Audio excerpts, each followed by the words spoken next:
Bonjour à tous. Vous le savez comme moi, la cosmétique est un secteur stratégique pour la France. Elle compte plein de marques dynamiques et prestigieuses et de nombreux fournisseurs d'emballages porteurs d'expertise reconnue. Albéa est l'un d'eux. Aujourd'hui, nous faisons tous face à une crise sans précédent. La priorité est donc de défendre la filière tous ensemble, de protéger la beauté. L'un des leviers pour cela est le développement durable, qui est à la fois un enjeu collectif, un projet porteur de sens et une ambition mobilisatrice. Et pour Albéa, c'est l'un des domaines qui a connu cette année une accélération positive.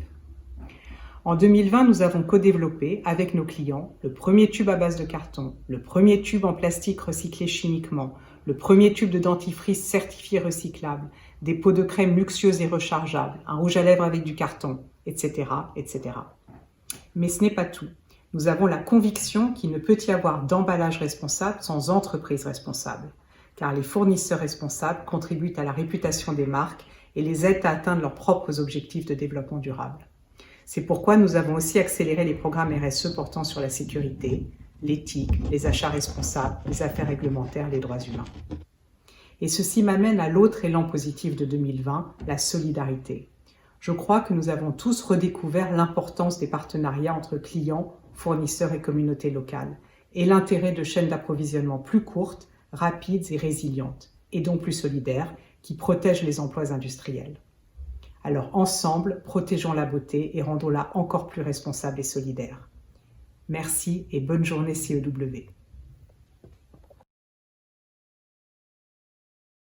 Bonjour, je suis Sandra Gasmi, je suis la fondatrice de Demain, la marque de compléments alimentaires et de soins cosmétiques engagés, dont la mission est de prendre soin de votre peau, de votre santé et de notre planète. Ce que cette année particulière a généré pour moi, pour Demain, c'est sans nul doute une accélération de la digitalisation de la marque. J'ai profité du confinement pour refondre le site internet de Demain. J'ai aussi profité du confinement pour donner naissance à un projet que j'avais en tête depuis pas mal de temps, qui est la création de live, les live I Act for Demain, dans lesquels je mets en lumière des acteurs du changement pour montrer que c'est possible, c'est accessible à tous d'agir pour demain, de contribuer à construire un monde meilleur. Et puis, très certainement, ce que cette période a accéléré chez moi, c'est une envie de fédérer des marques de créateurs de beauté engagés comme Demain autour d'actions communes pour faire rayonner nos marques et pour être plus forts ensemble. Cette idée, en fait, elle est en train de prendre naissance autour d'une association qui va s'appeler le French Beauty Lab. Vous allez bientôt en entendre parler parce que voilà, on est en train de constituer cette association et nos actions vont commencer à se mettre en œuvre en tout début d'année prochaine. Et d'ailleurs, il est fort probable qu'on fasse quelque chose avec le CEW, donc restez connectés. Julie Favre-Dubo, je suis la fondatrice de la marque Aliscanf, lancée cet été sur Arles. Aliscanf, c'est une maison de cosmétiques française qui propose pour la famille des soins en formulation naturelle, clean et multi-active. L'identité est arlésienne, d'où le nom Aliscanf qui signifie Champs-Élysées en provençal et qui se reflète aussi dans les packaging. C'est pour ça que dès le début, nous avons pensé à un lancement avec un ancrage local fort et c'est pour ça que je suis heureuse de vous accueillir dans notre boutique.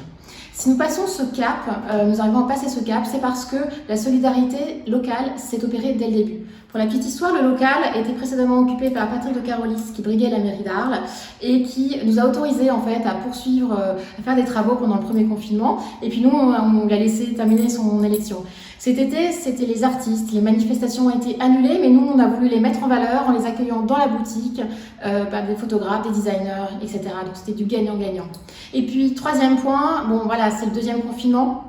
Là aussi, on vous pousse sur le digital, mais on a aussi agi avec des acteurs locaux, un partenariat avec un concept store, des influenceuses et puis des vidéos intercommerçants. L'association des commerçants est aussi très très solidaire et en fait, on a conçu des opérations commerciales vraiment communes. Donc c'est vrai qu'aujourd'hui, notre ancrage fort, local fort, nous permet en fait de développer notre notoriété. C'est un formidable terrain d'échange avec nos clients, une plateforme de communication qui nous permet quand même d'envisager l'avenir relativement sereinement. Mais vraiment 2020, c'est une sacrée année. Vraiment, je vous souhaite le meilleur à tous.